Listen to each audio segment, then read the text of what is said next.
Welcome back to BreslovCampus, Insights in the Parsha of the Week, Parshat Beshalach. It is such a power-packed Parsha. There's so much to talk about. So many amazing ideas that Rebbe Nachman touches upon, and Rav Nosson. We'll go through one idea, God willing, and hopefully we'll see how this leads. In the story of the splitting of the Red Sea, it says there that once the Jews crossed over the Red Sea, right, Hashem saved the Jewish people on that day, and then it says, "Vayaminu b'Hashem uv Moshe avdo," and the Jews believed in Hashem and in Moshe, his servant. So the Midrash Tanchuma, explains on this verse the following: the verse is equating, believe it or not, the faith in God to the faith in Moshe. How could that be? You're equating the faith of a human flesh and blood person to that of God? And the Midrash says yes, because this is what it's coming to teach us. Whoever does believe in Moshe, his servant, then you can assume and understand and accept that this person believes also in Hashem.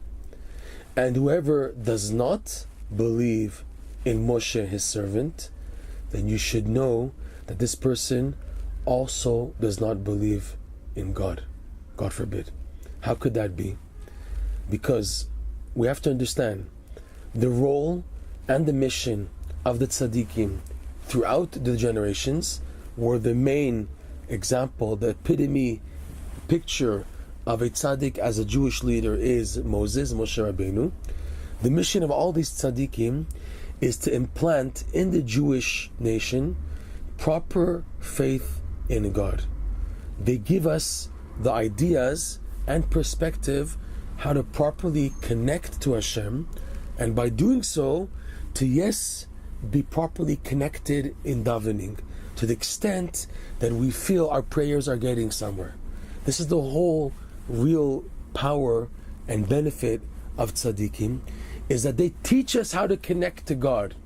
You can, on my own, God is my own personal view, personal perspective, but you're very limited, and there's big chances that you have a distortion of your perspective.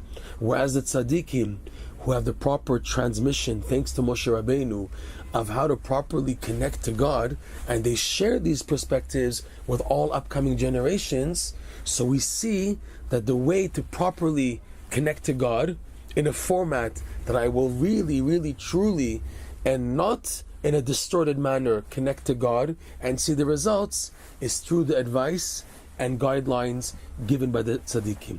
But in order to accept the guidelines and teachings of the tzaddikim, you need to believe in them. You need to trust, put your trust in them, that they know what they're talking about, they know what they're saying, and they can actually help me. Like for the analogy, when you go to a doctor, you trust his opinion. How come you trust his opinion? Because he's more knowledgeable, he's learned about the sickness and the medications. You feel you're not so knowledgeable, so I have to put my trust into him.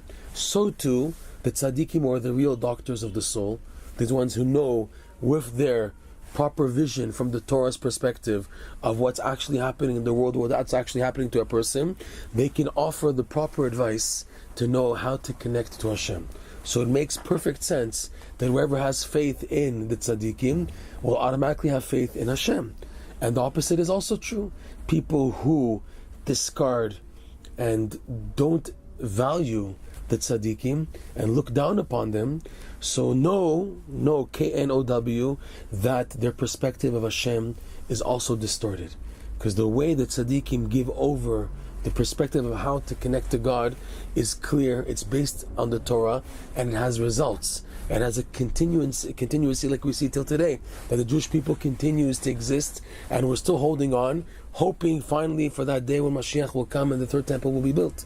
And that faith to be so consistent and so attached and committed to Torah and Judaism and faith, it's thanks to the faith that the Jewish people have had throughout all these generations in the words and guidance given by the tzaddikim.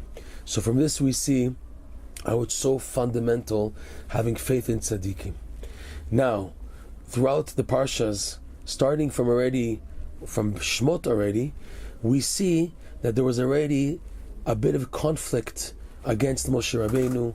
So we saw in Parshat Shmot, Datan and Aviram, okay, saying, may Hashem judge when Moshe and Aaron came to power for the first time, to tell Paro that Hashem wants the Jewish people to go out to serve Him, and Paro just made it worse for the Jews. So Datan and Aviram came and used that. Look at the damage you've done to the Jewish people, right? Again, opposition. This week's parsha especially, there's opposition against Moshe Rabbeinu. You took us out, there's no water to drink, we're going to starve and die of thirst in the desert, there's nothing to eat, there's nothing to drink. So the Jews were always complaining and complaining and complaining. And this strife is unfortunate, because when there's strife against Tzaddikim, people begin to lose their trust and faith in the Tzaddikim. And when that happens, a person now is on their own. They're lost. They try to use other avenues how to mistader, how to handle and manage in life. And we know already that anything outside of the framework of the Torah is danger zone. And the only ones who can really give us the proper framework of the Torah are the Tzaddikim. So when there's strife, it's the greatest evil, the greatest difficulty, the greatest problem, preventing people from getting to their complete destiny, complete mission in life, is strife. Because when there's strife, especially when a person has strife against the tzaddikim, they lose their faith and commitment to listen to their words. They don't take it wholeheartedly anymore, and as a result, it has a repercussion on all of their devotions to God, and as a result, the person is lacking and missing out. So we have to, throughout, maintain our faith and trust in the faithful shepherds, Moshe Rabbeinu and all the tzaddikim, who will give us that proper faith in Hashem. And this again is the equation of when the Jews believed in Hashem and Moshe, his servant.